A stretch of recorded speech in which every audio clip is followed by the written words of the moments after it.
à Dieu, faites du bien. Le diable ne peut rien faire contre nous. Dieu nous a donné la force de se combattre, le diable. Donc ne parlons pas pour la paix, je suis prêt. Comme vous avez dit, on va faire tout ce que nos aînés ont demandé de le faire. S'il y a la possibilité de le faire. Moi, je suis prêt. Mais pour voyager, pour moi, c'était depuis 3 jours là, je n'ai pas dormi. Comme vous avez dit, vous commencez par Ngaoundéré. On est prêt. On est prêt ici. Mais pour dire qu'on voyage, aller à Maroua, comme j'avais fait avant, c'est difficile. Parce qu'à Maroua, quand vous appelez Mokolo, Mora, tout ça là, ils sont très peu, pas loin. Ils peuvent se réunir, mais quand vous dites à les gens d'Engmenganga, d'Engaoundré d'aller à Maroua, ça commence à être, il faut payer le transport. Il faut héberger les gens là.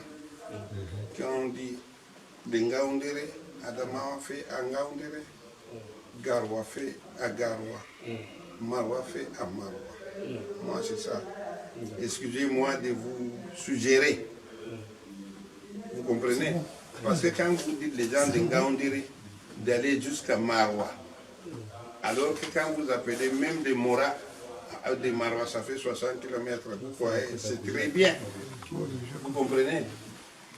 Vous comprenez? Et puis moi, où je vous là, ça fait 3 jours que je n'ai pas dormi. Là où je vous parle, là, je n'ai pas dormi la nuit, avant-hier aussi. Et la route est mauvaise. Pour dire que je vais quitter ici pour aller à Maroua, pour moi, ça serait difficile. Mais si c'est la cotisation, on est prêt.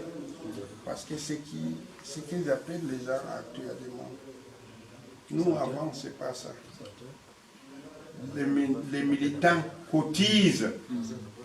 Min muftan min huwa min doctorama avallita min ha kuude man min reesusa avallita amin min yettima nde a tagi amin min ɓiɓɓe adama say a taga dabba a hoddi amin yiide jawmirawo a waddi amin duniya a andini amin a jawmirawo ha ɗo gam say min ɗo na deydi dadaji amin min anda a andini amin a jawmirawo a waɗi amin bo ha nder nuɗɗinɓe ma wallahi tallahi min ɗon nuɗɗini wala jawmirawo subhanahu wa ta'ala tago mayno yeeɗino illa on waɗa dabare allah wallutu min hisnu min saru cheytan kuuɗe amin min gaddi dow boɗɗum ya allah min ɗo torma a tabbitina ɗum a waɗa ɗum nafa amin duniya amin be lahira amin kuuɗe amin min gadi dow boofol allah an tagi min an tagi seeɗan woni hakkude amin ɗo yoola amin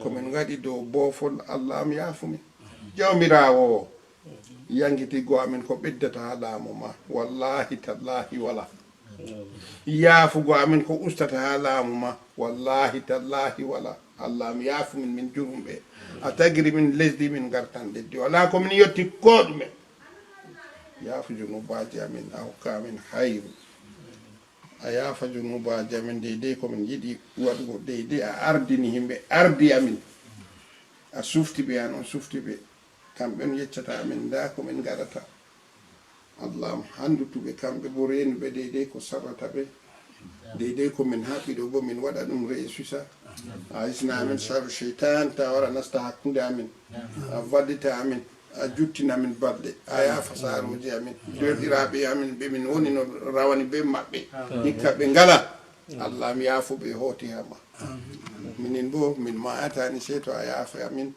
a nastini amin arjanna ma a hisni amin yangada lahira min tori ma nangam kuude amin wala komin yetti hugo aɗum mari malaika en milliard jawmirawo min tori ma ngam saahuma a saaha amin a nastina amin arjanna ma a yaafa junubaji amin a'udhu bi'izatillah min sharri kulli kafirin wa fasiqin wa sariqin wa zalimin wa ghadinin wa namimatin wa habsin wa zanjiqin wa kulli jinabin wa agrabin wa hayatin wa sila'in wa sibahin wa la hawla wa la quwwata illa billahi al-aliyyil azim allahumma man aradani bisu'in aw makrin fas'alhu fi sunnati nafsati la yasnuru bina اللهم انقذ الظالمين بالظالمين فخرنا بينهم سالمين غانمين فرحين غير مؤمنين يا ارحم الراحمين يا رب العالمين يا في عمي جانغاي اما نجي هيك Monsieur le sénateur, c'est aussi la société.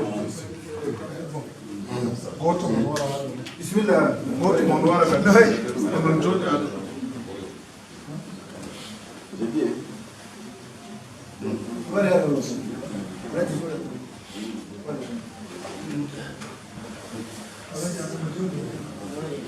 John.